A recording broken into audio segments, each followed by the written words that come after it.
Hey everyone, and welcome back to Sean Synapse. All right, we all have that crazy story that we just need to get off our chest and that we need to share with our relatives and our friends and coworkers and anybody else we can think of. So I've got a story for you folks, so just hang with me.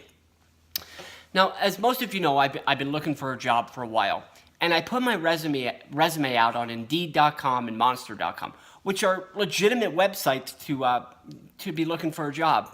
So one day I get an email from this gentleman, and I'm not going to mention his name, but I get an email from this gentleman saying that he works for Lincoln Financial Group, which is a major company, and they're really well known, and they're based out of the Philadelphia area. So I was really excited. So I get this email, and basically it's saying, "Hey, we're interested in you. Do you want to set up an interview?" And I said, "Absolutely." I respond back to the email, and I'm like, "Great, yes, let's set up an interview." So this gentleman that is going to interview me says, "I need you to download this app on your phone called Hangouts, and we're going to do the interview through the app because obviously I'm here in Albuquerque and they're across the country." So I said, "Okay." So I download the app called Hangouts, and we set up my date and my time for my interview, and I get dressed up. I'm wearing a nice shirt, nice pair of pants, nice shoes. I'm treating it like it's a real interview because I was assuming it's going to be like a video chat interview so we could see face to face. Well, I go to call this guy, the day and time of my interview, and he doesn't answer. So I'm like, okay. So I wait a few minutes and I call back, and he doesn't answer again. So I get an instant message on this Hangouts app saying, we can't do the interview face to face through video chat, so we're going to do it through IM or text messaging, whatever you want to call it. So I'm like, okay. So the interview starts, and it's literally like I'm texting the guy. It's an interview text or IM. So the interview starts, and he's asking me legitimate interview questions about my work history and why I think I'm qualified for this job, and all sorts of interview questions.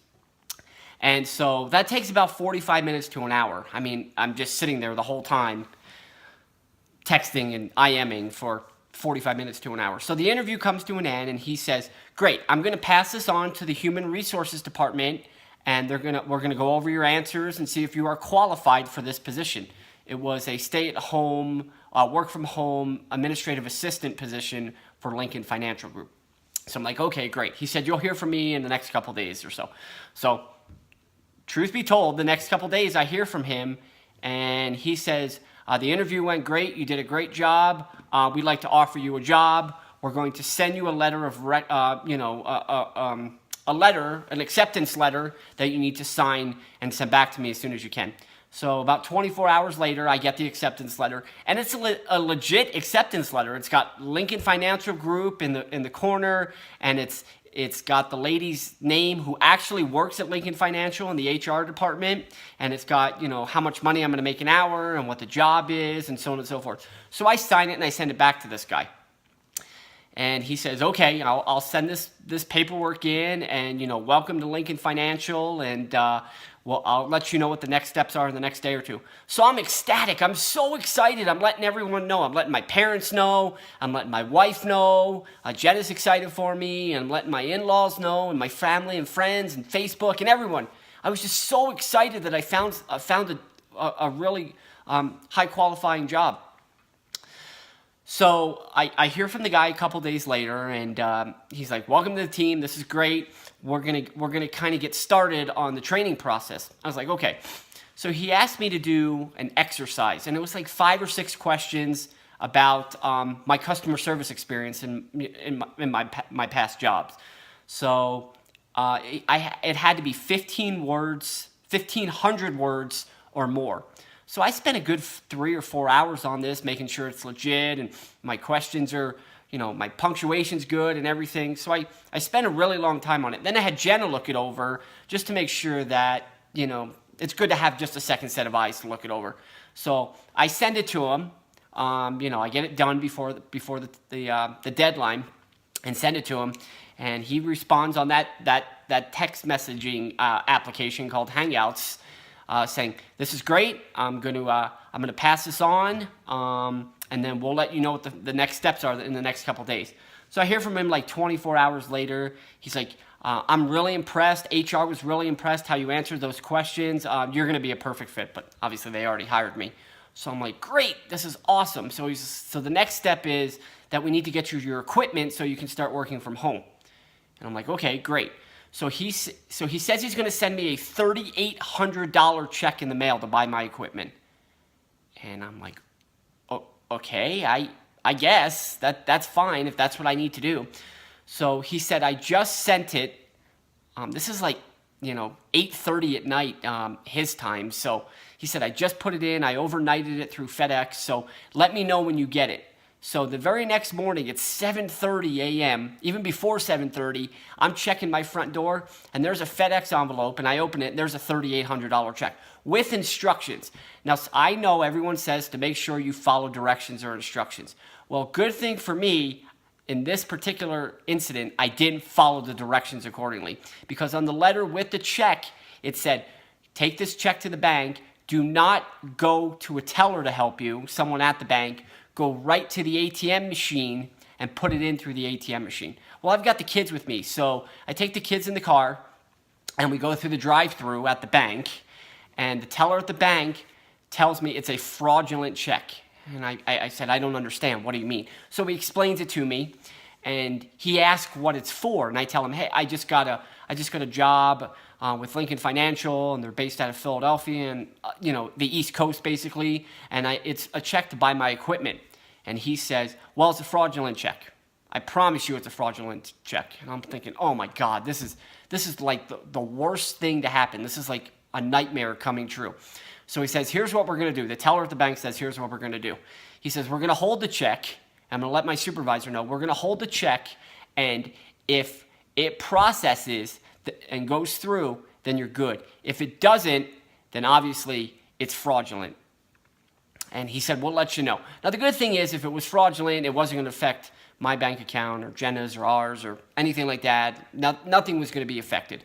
So I go home, I come home from the bank, and I get on to this application called Hangouts, because I don't have this guy's phone number. All I have is this application that we've been communicating through. So I get back on the app, and I tell him, I'm like, hey, I had a problem with the check in the bank. And he said, what happened? And I said, well, the bank said it's a fraudulent check. And he said, we would never send our employees a fraudulent check.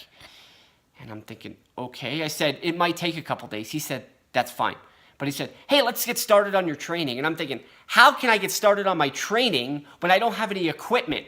So he said, here's what I need you to do. I need you to go to a Walgreens or a CVS or a Walmart or somewhere like that, and buy a $100 iTunes gift card and download this app called SAP, and we can you can download it on your computer or your phone, and we can get started with the training process while this check process goes through and before you get your equipment. And I'm thinking, hold on a minute. This has gotten out of control. So I'm obviously communicating this with Jenna, and she's obviously, on my side thinking, yeah, there's something fishy. She says, why don't you call Lincoln Financial? So I call Lincoln Financial. I actually call the 800 number, and I get a hold of someone in HR, and I tell them the situation, and they're like, that is not right. That's not how we handle things on this end. And they apologized a million times. And everyone was great at Lincoln Financial that I dealt with. They were sincere and so sorry and can't believe this happened. So the lady that I spoke to on the phone said that she's going to pass it to the head HR director, her name was actually on the acceptance letter that I received.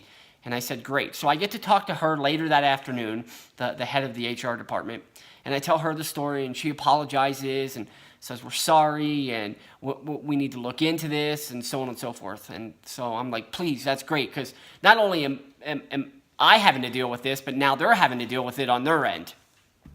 So I get a call from someone that's investigating it on Lincoln Financial's end. A really nice guy. Like I said, everyone at Lincoln Financial was great through this disaster, if you want to call it that, or learning experience.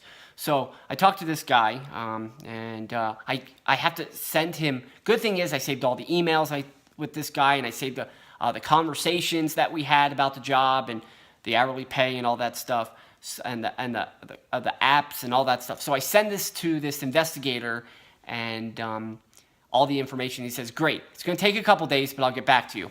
So a couple days later, like he says, he gets back to me and he definitely confirms it's fraudulent, but obviously I already knew that, but I just wanted someone to confirm it.